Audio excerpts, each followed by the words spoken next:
Hello, everyone. Good morning, good afternoon, good evening. It's an enormous pleasure and an honor for me to introduce Professor Sujata Patel to you today. She will be our keynote speaker in this session. Mrs. Patel is an Indian sociologist with a PhD from the Jawaharlal Nehru University and an MA from Dalhousie University and the BA from the University of Mumbai. Currently, she is the Kirsten Hesselgren visiting professor in the Department of Sociology at Swedish Umeå University. Most recently, she was a distinguished professor at the Indian Savitribai Phule Pune University and a national fellow at the Indian Institute of Advanced Studies in Shimla. She has also been a professor at the Indian universities of Hyderabad, Pune, and the SNDT Women's University, which is the first women's university in India, as well as in Southeast Asia. Professor Patel's work on modernity and social theory, on the history of sociology and the social sciences, on urbanization and city formation, on social movements, gender construction, and caste and class formation in India, combines a historical sensibility, a sensitivity, with four perspectives: Marxism, feminism, spatial studies, and post-structuralism. She has authored, edited, and co-edited 13 books and 65 peer-reviewed papers or book chapters. Professor Patel is the series editor of Oxford India Studies in Contemporary Society, and also of the series Cities and the Urban Imperative by Routledge in India. And in between 2010 and 2015, she edited the Sage Studies in International Sociology and also the current sociology monographs. She has been associated in various capacities with the International Sociological Association and has been its first vice president for national associations between 2002 and 2006. She was the president of the Indian Sociological Society from January 2016 to December 2017. So Sujata, with an immense pleasure, I hand over to you. Thank you very much. And it's a pleasure to come on board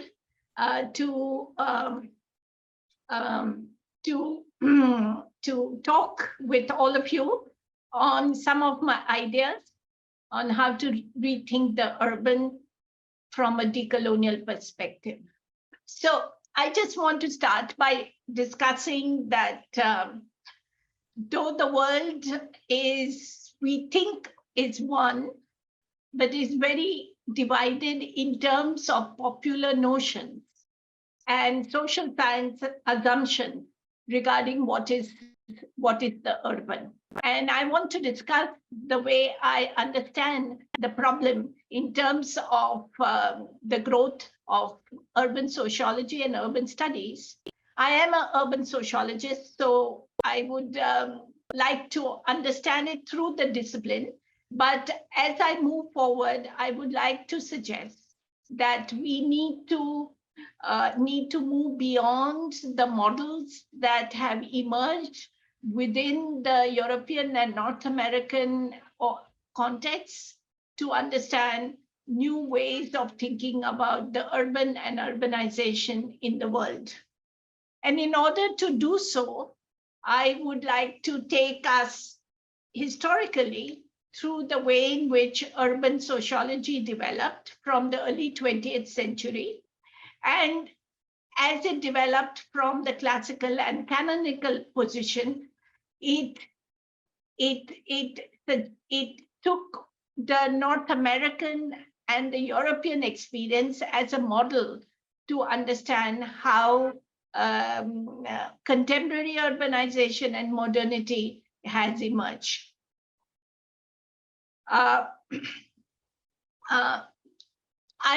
I'm suggesting that if we look at the decolonial perspective, it tells us that there are two assumptions that structure 19th century and 20th century thought in the social sciences. The first is the notion of linear time, which social sciences translate into a theory of evolutionism. And second is a hierarchy of binary, dividing this linear time in terms of the past and the present. The past being based on what is not the present, and the present needing to erode the past. And in that context, modernity is always thought as progress. This way of thinking, this assumption also is applied to the division of the world spatially into modern and traditional. Thus, the traditional world is always seen as living in the past. And most of the time, it is related to less developed countries or the global south, and the modern world is supposed to be which is the present, is most about the MDCs, which is the more developed countries. This theory has become a model and incorporated in the social sciences across the world, and also in popular consciousness. So much so that in everyday life, everyone believes in it and thinks that mobility allows them to become modern. And therefore, there is this migration from rural, which is from rural to urban. And the rural, which was thought to be agrarian, is considered inferior, underdeveloped, and the urban is thought to be progressive and industrial. This, of course, is based on a model that emerged from 18th and 19th century in Europe. But it's also based on an assumption that urbanization leads to city formation. And urbanization, therefore, became a concept which got replaced by the studies of the cities. So over time, we've seen urban studies, and especially in today's context, and especially in the after 1950s, urban studies became city studies, which excavated migration, entrepreneurship, working classes, and discussed technologies for mass housing, management of sanitation and water systems. The cities were therefore conceived and conceptualized as a system, as a special system, and which structured contemporary modernity. It was also associated with utopias, new sociabilities, new ways of lifestyles, and new ways of thinking. Consequently, today we see the growth of studies on mega and metropolitan cities and their governance issues. There are also dystopic elements understood, like segregations, exclusions, and inequalities, and conflicts for space and access to infrastructure, and also an understanding of violence that this yields to. Yet, cities are always thought as sites for hope, and its modern character is never forgotten. Modernity and city life are depicted as representative of each other, and therefore has become a model, universal model for understanding urbanization and cities. Therefore, to me, the problem is the following. And because I can't look at the whole world, I'm looking at these questions in terms of India and in terms of Indian data and Indian analysis. What is the nature of urban studies in India today? Is it focused on cities as industrial cities? Do these studies assume that city infrastructure and its economy allow its population to live a life of modernity?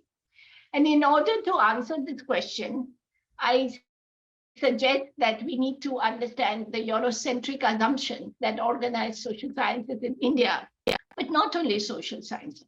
It also organizes the way official data is collected by the government of India. So let me start with what social sciences use as a way to understand the urban. They use the census data. And that is true for most of the countries around the world. In India, the definition of urban is the following. It has to have a municipality, which is an urban governance institution. It needs to have a population of 5,000 plus, a density of 400 persons per square meter, with a male working population in non-agriculture activities of 75%. If we look at this definition, most of India does not fit into being urban. And the official statistics says that India is 31% urban. I would suggest that this definition, which is the 2011 definition, that 1/3 of India is urban, makes it difficult for us to understand what is urbanization. Because this definition is actually a definition of a settlement, a city, which can have more than 75% people not having agriculture as its occupation. And this leads various urbanists to argue that India's long-term urban growth has stagnated or reached a plateau because from 1990 to 2011, it is more or less remained 1/3 of India. It's only urban, with 2/3 being agrarian. On the other hand, the census also suggests that there are towns and cities which do not fit this definition. And this has increased from 2001 to 2011, where 2,500 plus towns have increased. So the question is, what is happening regarding urbanization, which the census is not telling us about? Why is it telling us that only 1/3 of India is urban, when it shows otherwise that there are so many more towns that have emerged since 2001, just in one decade? There is another data which has come all of a sudden in the census, that 41% of India's population now live in towns with less than 100,000 population. And today, satellite imagery of dense settlements has led some commentators to argue that 45% of India is urban. What does it all mean? The census figure does not depict the nature of urbanization in India. Rather, it makes invisible, because by definition, it focuses on metros and megacities, and it concentrates on manufacturing rather than on informalized economic activities. It's important to note here that India has one of the largest informal economic labor workforce. And it is suggested by various economists that it consists of more than 85% of the population, working population of India. This ultimately suggests that there are many those who work in non-manufacturing, in informal economic activities, not in cities, and yet are living an urban life. So how do we understand urbanization in India? And to what extent is it so, is the definition and the way to think not allowing us to understand what is urbanization? And when you don't allow yourself to understand this kind of urbanization, what does it mean for policy? There's another argument which is very important here. Most UN bodies and NGOs are now arguing that the global south is represented by form in terms of slums. That is a new urban form. The slum and the squatter settlements in Brazil, it's called favelas. In various other parts, it's called squatters. And in India, there are many Indian words which talk about it. And that it constitutes the majority, that is the way the majority of the population live. And so most housing, and then they equate the slum with poverty and suggest that the low quality of housing and low access to infrastructure allows us to understand poverty in urban areas.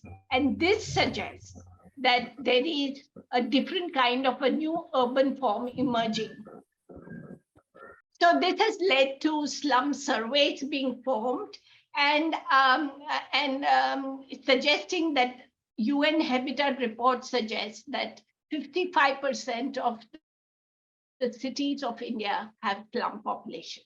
Now, this kind of a European ideal type that slums are manifestation of the city life leads the Indian government to define slum as and this leads to suggesting that more than 50% of the people don't have access to water, sanitation, and other infrastructure and live a life of squalor. And this has led to the government trying to find out how to define slums and to understand how people live in the slums. But if you only look at the census, what you do see is that the slums are in the recognized cities. What about the population living in the periphery of these cities?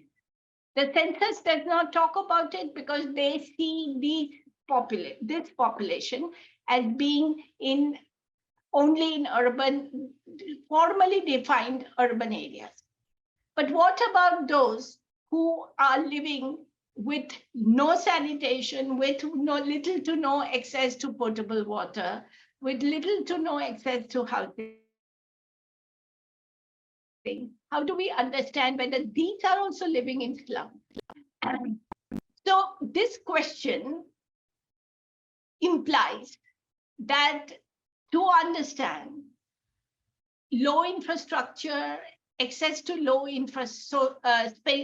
housing, sanitation, water, if we have to understand that, we cannot use the distinction between urban and rural. Rather, it is important to suggest that these kind of services need to be given to the entire population.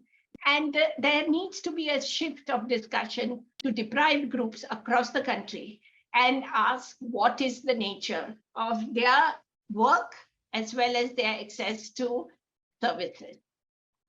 The focus thus needs to be not on cities, and that's the argument I'm presenting, but on urbanization and how it is affecting the entire territory rather than on cities, and which indicates that we need to shift out of the model that has been given by the experience of 18th and 19th and early 20th century in Europe and North American cities and in global North, and to look at it differently. I'm suggesting that this form has become now universalized, not only in India, but other parts of the world also. And this is particularly true as it relates to neoliberal interventions that have emerged in large part of the world. This policy has led to an upper class elite consumption and globalized lifestyle.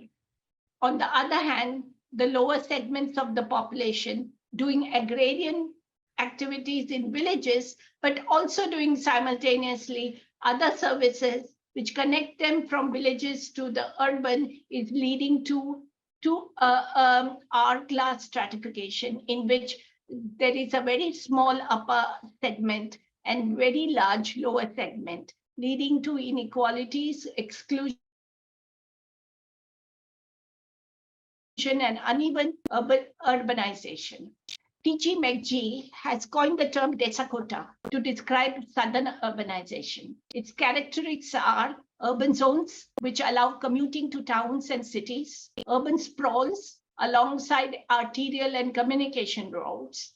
These are characterized by high population density and intensive agriculture use, and settlements which are urban-like characteristics because they have transport networks, they allow for mobility, they have household activity outside the agriculture sector, and coexistence of different forms of land use, high female participation in paid labor, and unregulated land use. Indian urbanization, I'm contending, is seeing zones and long corridors across the country in this way. So there are now a new set of alternate attributes for urbanization. A service economy of low end, that is labor intensive in transport, hospitality, construction, wholesale and retail trade, and high end financial, banking, IT, legal, educational, which is merging with decentralized manufacturing. Economy that combines technologies that range from 18th century use handcarts to 21st century ICT. An internal and circulatory working class migration among informal workers, which fragments work and which doesn't allow for class solidarity, working in different skill activities, combining manufacturing, service, agricultural activities, and their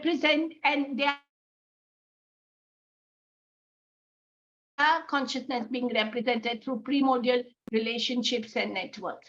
A new spatial form which combines slums and villages without in-house water and sanitation access, with new and middle class upper section housing and colonies with gated communities. Spatial divisions between classes and deprived groups and lower ethnic groups and lower caste groups, and growth of middle classes and consumption-oriented lifestyle for dominant upper caste, majoritarian and patriarchal cultures, and covert discrimination, lack of substantive citizenship. So I would like to suggest that we think of urbanization in a new way and ask the question whether there is a new model that we are seeing today, which doesn't look at the which does not carry forward the two assumptions of Eurocentric way of thinking, which is linearity and the binary, but suggests that there is a connected economy of agriculture and urban, of low-end service and high-end services, of working class, which is informalized and which doesn't have access to social security. And that is why it constitutes 80 to 85% of the working population of the country, and which allows for a very highly unequal and excluded stratification system, where a material, culture, and social resources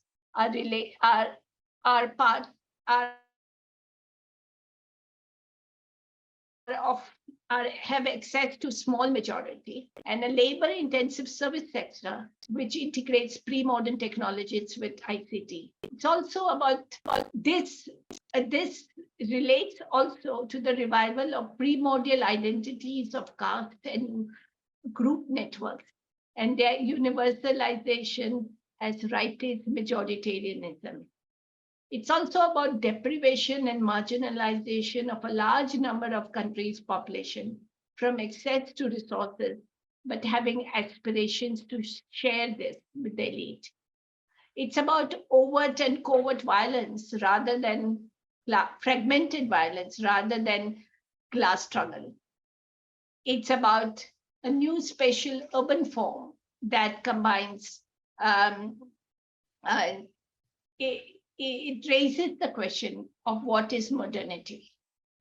So the theory of modernity, which we have had up till now, which was linear, has not advanced us to understand the complex processes at work in which modernization and urbanization, modernity and urbanization are coterminous, not in cities, but in larger corridors of spatial urban settlements that have grown. And this has happened in the present moment of globalization through the introduction of neoliberalism. So we need a perspective that can think about modernity in the way I've just presented in the present era of globalization, in which spatial connection between metropole, semi-periphery, periphery, within the world system, but within the nation state also is being reorganized through the spatial uneven connection. And this, I think, ultimately helps us to understand what is today's modernity. Thank you. Many thanks, Sujata, for this very inspiring talk, and which, sorry, yeah, are you hear me? Yeah, no, for this very inspiring talk. And I was listening to you and thinking of Brazil. Yes, we could just change. India replaced by Brazil, and I think replaced by many other countries, and we would arrive at the same, or at least of the global South, and we would arrive at the same point. But what I would like, before opening the floor to other people, I would actually like to pose a question to you. It's not a question, it's just to really try to ask you to please just to develop a little bit more about, because I've been working a lot on homelessness. Now you talked a lot about slums and so on, but we also, when we address homelessness, homelessness has become a global issue too. So I think I would actually. So the question in the chat is if sociology started from the time you mentioned and the works of Marx and company, what of sociology that happened before this period and before Marx in other areas of the world? What is the sociology of Ibn Khaldun and others like him? Okay, so it is important to talk about the fact that sociology, when Ibn Khaldun was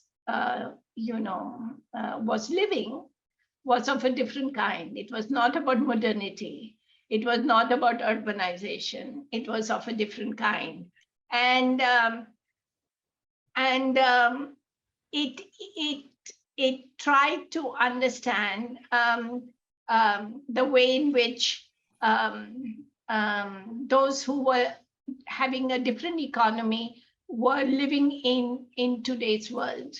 And I think if we look at Farid Alata's work applying Ibn Khaldun, he informs us how that sociology helps us to understand much more about what is happening in certain parts of West Asia. So I think that sociology then becomes very important to understand today's world in certain parts of West Asia, which has itself in that kind of a system which Ibn Khaldun talks about. Fraya, are you back? Yeah, I'm back. My internet just broke down completely. So I'm talking to you via my handy, my cell phone. Okay. Sujata, many thanks. No, my question would actually be, when you describe the framework, the whole concept about this southern urbanization, I was reminded of a reality, of an urban reality of the global South that I would say that it applies to our urban world. It has applied to our global world during at least the second half of the 20th century on, from there on. But I think we have some specificities in the South urbanization in the 21st century. I would like you to address in your, how do you include them in your framework? First of them, as I was saying, global homelessness.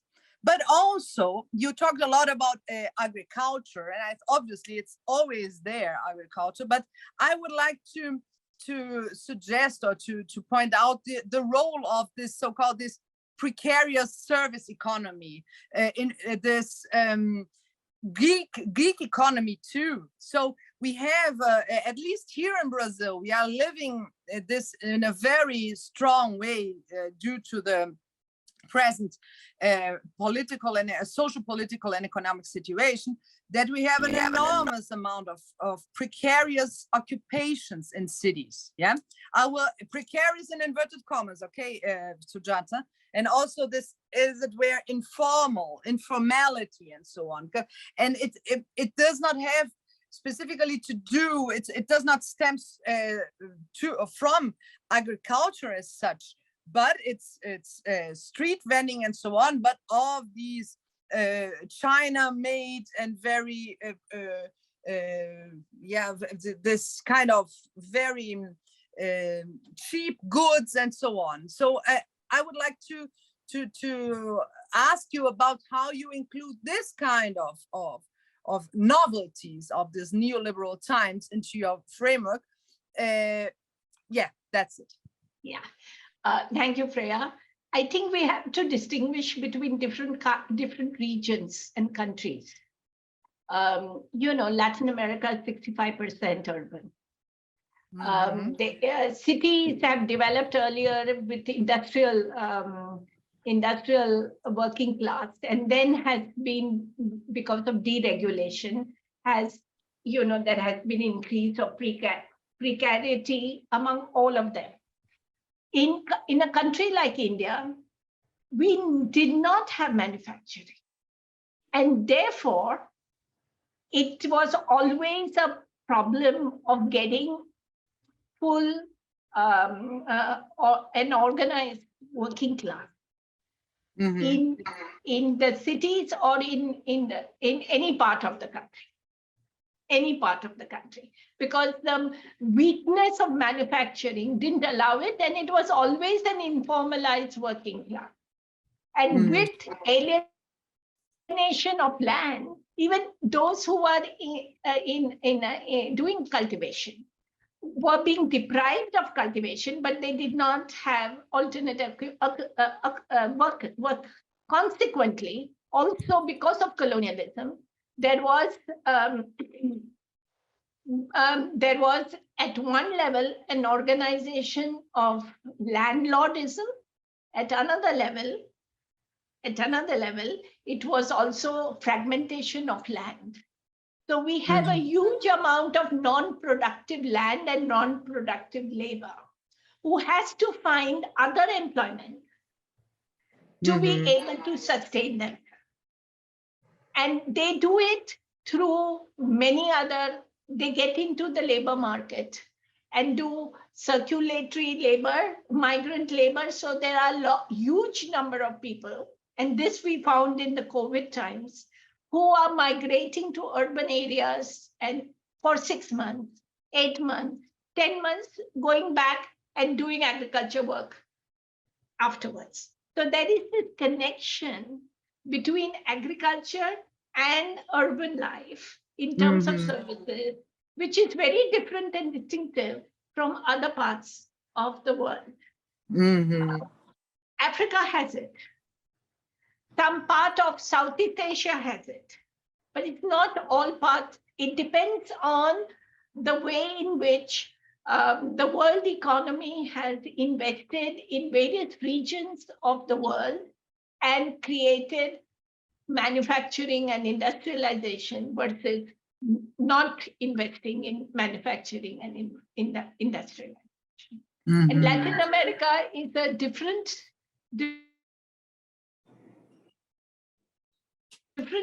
model, simply because Latin America had colonialism from 16th century onwards, while India had India and other parts of the world had colonialism from late 18th and 19th century. So we have different kinds of precarity in different parts of the global world, global South. And that is something which needs to be understood. But neoliberalism connects a lot of this, the global South, because a lot of precarity has increased. Exactly. Yeah. So we see the experience of it in all parts of the world, but its history is different. Mm-hmm. Mm-hmm. And I would suggest that we see the differences. Mm-hmm. Because any intervention, whether it is at the policy level or at the social movement level, has to understand the difference. Mm-hmm. Wonderful. Now have you finished, Sujata, your answer? Yeah. No, because I have here I'm trying to improvise here with my I have cell phone, but I have Ludovico Lado. He has commented or a bit on the chat. I don't know whether Ludovico wants to talk freely and verbally to Mrs. Patel. What do you think, Ludovico? Or should I read it? Because he has written here. I know you specialize in urban studies in the light of your understanding of urbanization in the global South. What do you make of the concept of rural today and the traditional rural-urban distinction? So this was a question, one question. Okay, so I think I'm suggesting there is no traditional rural-urban distinction. In fact, work combines the rural-urban. So there may be people who are peasants, who work as peasants for 3 months and work in urban area as construction workers or in mobile shops or in as street vendors. And they come and go from the village to the slum, and they rent places in the slum where 5 or 6 males or 10 males sleep together. And then they go back to their family. And when they are away from their family, the woman handles the agriculture and reproduces the household. There are generally 3 generations living there, with the older parents and the younger couple and the children. And they live also in very precarious housing situation. That's why I'm saying whether we talk of work, we talk of housing, we talk of infrastructure, all of this are the same whether you live formally in village or formally in the city. Yeah, and the food and consumption and the access to market is also the same. So what they can get in terms of what they eat, it's more or less the same for both, whether you are living in urban or rural. So there is that distinction between rural and urban doesn't exist any longer as far as India is concerned.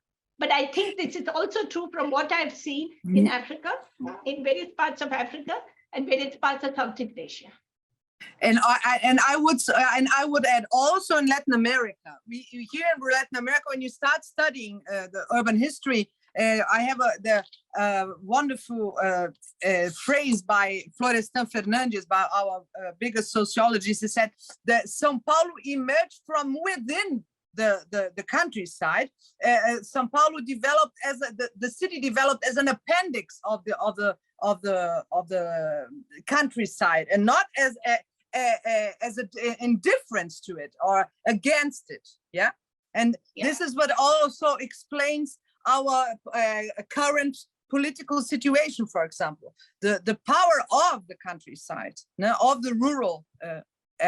On the wonderful. I have another question here by Henrique. Henrique, do you want to pose a question in person, Henrique, in person, at least verbally, via video? I can do that, of course. First of all, thank you for the great presentation, Professor Patel. It's a pleasure to be here today with you. I would just like to know if you could please comment on the possibility of mobilizing traditional and indigenous knowledge and epistemologies, of course, to positively transform and, in this sense, oriented towards social justice, and in a way decolonize urban spaces and urban sociabilities and convivialities. Thank you. Yeah. Yeah, thank you, Henrik. There have been social movements all across various parts of the world, which are trying to see how they can use their understanding of their past to develop the alternative. But I think we have to, I don't know if you know, Henrik, that I've been writing on this question of various kinds of anti-colonial movements. And it's very, there is an African philosopher called Pauline Hutunji, who suggests that local knowledge and indigenous knowledge has got lost because of migration, slavery, etc. Also, additionally, contemporary ways of organizing dominant modernity projects needs contemporary way of confronting it. We cannot go back to the past to understand the present.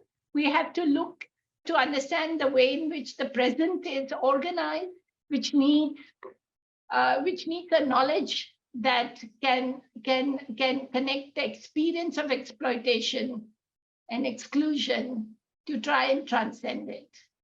So I think I do know that in Latin America, this question of indigenous knowledge and its epistemologies have had significant importance. But I think it's very important to accept that we need to have contemporary understanding of the exploitative and exclusionary experience rather than go backwards and find what it is. On the other hand, looking at the past gives confidence and strength to look at the present and the future. And I think as long as the past allows us to look at the present in a new way, it is very important to be part of it. I don't know if you agree.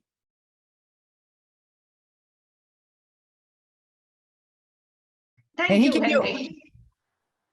Do you want to comment anything, Enrique? No, that's fantastic. Thank you a lot, Professor Patel. Thank you. Is there any other question? Because I would actually pose a follow-up question to Enrique's about this methodological, because we are in a methodological conference, Sujata. So if you have been addressing this kind of, what do you think about the methodological way of addressing this proposition of a kind of southern urbanization and so on and so on? How do you deal with this in the methodological terms? Have you developed any kind of specific reflection on that? Yeah, thank you. I have, I'm a historical sociologist, so I look at the way in which dominant and subordinate knowledges confront each other as capitalist accumulation takes place, and exploitation and exclusion take place, and you know, that's one of the reasons I went into trying to understand how to see social science as 19th century dominant social sciences, because it doesn't allow us to look at the present in the way it needs to be looked. So yes, we have to give, first of all, the first assumption is that I would suggest that we have to move out of linearity and to see spatial connections. Not to see the production of knowledge, but to see the circulation of knowledge and its impact, and to see the spatial connection. The second thing that is very important is to have a new theory of difference, not of hierarchies and binary, but of many ways. And that's why one of the theory of difference of intersectionality is very important. Of intersectionality is really very important because it gives us a way to go forward, because all of us have identities which are parallel and emerge at certain points in certain ways. And therefore there is a whole continuum of inequalities, exclusion, and stratification that needs to be understood, which contemporary capitalist accumulation allows to articulate. So with uneven regional, uneven processes of capitalist accumulation, you have uneven stratification systems that emerge. And we need to understand it, because this unevenness and different intersectional identities allows for dominant groups to create and legitimize rightist ideology. Decolonial theory emphasizes colonialism, but we need to talk about nationalism also, because contemporary nationalist elite are projecting this colonial ways of thinking. It's not the colonial elite any longer, it's the nationalist elite, because that's their project. And that is happening in each of the nations. So I think all these issues need to be discussed, and we need to have a collective engagement to find these alternate ways of methods and methodology to assess these processes. One person can't do it. Yeah. Wonderful. I'm Khushbu. Hello. I just want to say that we have to finish at 12:30. So I consider that Khushbu's question is the last one. Khushbu, you are welcome. I think more than the question, I was very intrigued when we were talking about the rural-urban divide, because we have villages right in the heart of Delhi, most of the major cities in India. So where is this divide, and who really creates the divide? And just taking the last point forward about the differences, I think, of course, the nationalists now are a problem, but then it's also within the academic discourses and knowledge systems. The idea of the funders, the UN, for example, when we talk about homelessness, Fraya, we have discussed this before, that we start with the statement, homelessness is a social problem. So I think it's also diluting the existing theories and understanding, and starting to refresh our own understanding of the past theories is also important, but not to just stick to the ones that the colonial narrative and after has produced. And also the interdisciplinarity of it. For example, when we talk about the city and the urban space, I was just listening to Sujata, Professor Patel, and thinking of how some of the work that at least I look at, for example, the master plan, the Delhi master plan, and the critiques of Delhi master plan don't come from sociologists. It comes from urban planners who work with the local communities. How do we also engage with them further and further our understanding and the theoretical framework in this space? Well, there are 3 or 4 issues that you have raised. The first thing is that whether sociologists talk about, I'll start with the last one, whether sociologists talk about planning or planners do it, or architects or urban planners do it, they all follow the same. I don't agree with you that local community informs planners. I think planning is organized by a way in which planning was thought about. In India, if you look at the history of planning, it started with the British. And therefore it is colonial, whether we like it or not. And and it's very interesting that when India became independent, one notion of planning, which was socio-economic planning, emerges through the Planning Commission. And physical planning becomes a separate task just for the urban areas, which the urban planners do from the municipality. And that is the problem of classification system. They don't talk of socioeconomic planning, the physical planners, while those who are doing planning in socioeconomic, the first 5-year plan to till now, when we have stopped doing planning, all this doesn't deal with special issues which need to be dealt with, because special issues are also issues of access to infrastructure. So this kind of classification system, which comes with 18th, 19th century ways of thinking, is an issue of problem. That is what I was discussing. And there is a need to engage, to put the two of them together. But at this moment, what has happened is the Planning Commission has been disbanded. Aggregate data collection has been stopped. And the last thing is they are going to stop the census. So where are you going to get the information from to do India-wise assessment, which is what all social scientists want to do? And that leads us to a much more bigger problem for social science. What happens when rightist governments come to power and disband a whole history of doing social science? And that's what has happened today in academia in India. And that's the problem, I think, becomes a much larger problem to think of alternatives that Enric was talking about. Just to say, I wasn't saying that the planning is being done by the planners here, but I was talking about how the critique of the master plan, the latest master plan, the Delhi master plan, comes from the community, which we as sociologists are not taking into consideration.